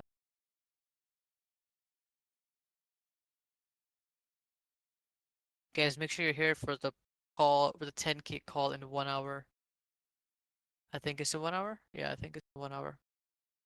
4 p.m. Eastern, is it? Yes, in 1 hour and yeah, it's in 1 hour, less than an hour. We're gonna be done here soon. Yes, I'm from India, guys. Kai, my guy, it's not working. Your mic isn't working. You can type your question in the chat. Yeah, you can type your question. How do you target US? You go on Facebook ads and you type in US in location targeting. Where do you buy it from? Just use Zendrop as a supplier, Mr. KMS. Go type in Zendrop on Google. Zendrop.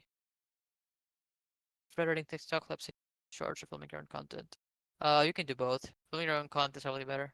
Definitely better. Saturation doesn't exist if you're good. Making MOF and BOF creatives? I mean, no shit. Yes, product page is important.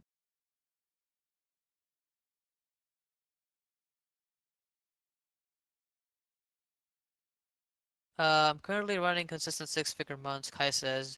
How hard was the switch to 6-figure to 7 figures? When did you move into DTC brands to hit those numbers? Did you move direct to consumer? I mean, I was always doing DTC brands back in the day. I didn't really move from 6 figures a month to 7 figures a month. I moved from 6 figures a month to 7 figures a day. So it was like a much bigger of a jump. Um, but that was due to COVID. So I don't really know what to tell you there. All I'm gonna say is your product matters a lot. If your product's good enough, you can just keep raising the budget and you'll hit 6 figures in the first week of launching it. So yeah. If you're hitting 6 figures a month, like try to double, triple your budget. If it breaks, that's good because that means you're trying hard. And if it doesn't work anymore, that means scale has been reached. And or test more creatives, of course. And it's just a product, man. It's all about the product. 3PL. Personally, dude, I don't use 3PLs, Matthew. Although I should, and probably should, but at my level of scale, I'm probably like 5, 10 million a month. It's very hard to maintain that with 3PLs. So we usually drop ship, but we have like 4 to 10 day shipping delivery times, so it's not that bad. if you want to get really, really high up, you have to be able to drop ship at the high levels. But 3PL is probably better. Opinions and FOMO. I'm not really focused on that right now. Campaigns cap, and I typically scale to 3 campaigns, but I can't ever get budgets to about 4 to 5K. Yeah, then switch products, offers, prices, whatever. Should be able to scale up your product. If you can't, then it's just not high demand enough or broad enough where you can't capture enough of the market. You know, I remember when I was asking questions back in the day, I would want to answer. I wish the person would answer all the questions, but now it makes sense. It's literally impossible to keep up with everything. Like, and answer it properly. Fuck PayPal. No, don't use PayPal unless you have a rep. Faster on TikTok. Facebook's more consistent than TikTok ads, in my opinion. Then drop has 10-day shipping, 7-day, like sometimes 5 days. Yes. Officer, just watch a Facebook ads training video on YouTube. Like, it's a really basic thing to target US from India. You can target from wherever you are. Cash flow, you have to take it slow. Wait for payouts to come in.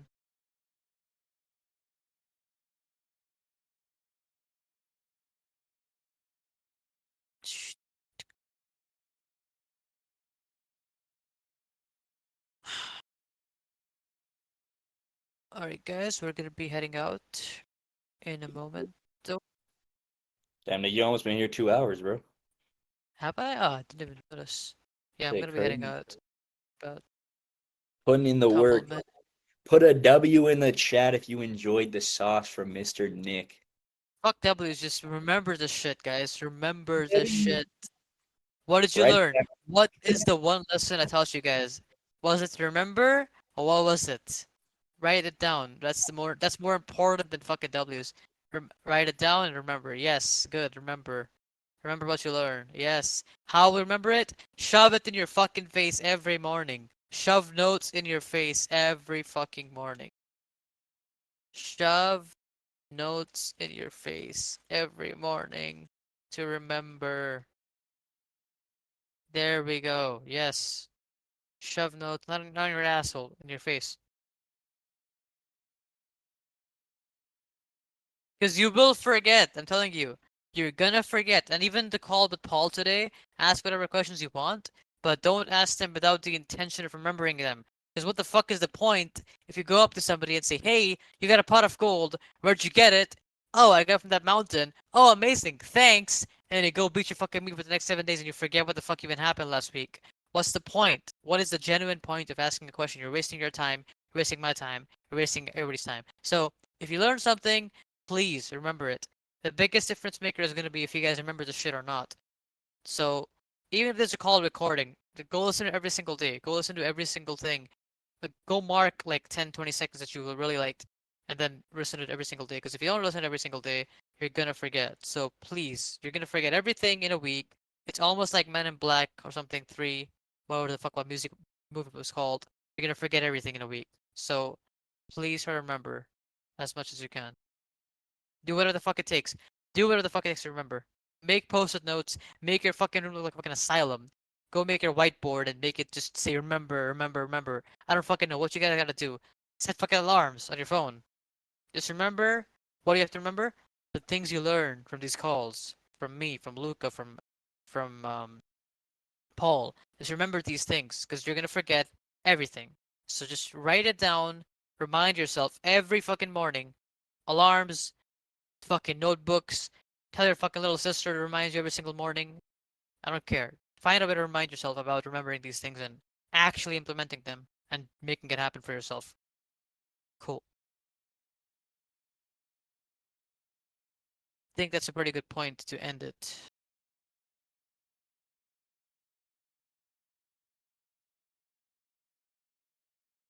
Yeah, man. I want to say thank you so much, Nick. That's meant a lot. Now, of course, man. No worries. Thanks for having me. And thanks a lot, Luca, for helping out with the questions and answers as well. Really cool to have you, brother. Shout out Bo for organizing and Paul for making the Discord and all of you guys for coming through, giving Nick your valuable time. Absolutely, and just remember this, or it's all for fucking nothing, guys. I swear to God, no speaker. Every speaker should say this more often, right? All right, Luca. Like, I swear to God, everybody should mention this more. People fucking forget everything. So, very, very important. Goodbye. Goodbye, guys. Goodbye. Don't fucking forget. Don't fucking forget. Bye, guys. I'm gonna go now. Good luck remembering. I want you guys to remember this and Bye. DM me in a week if you fucking forgot or not. All right, in a week, not now. All right. Peace out, guys. Thanks a lot for joining it. Thanks, Bo. Postman.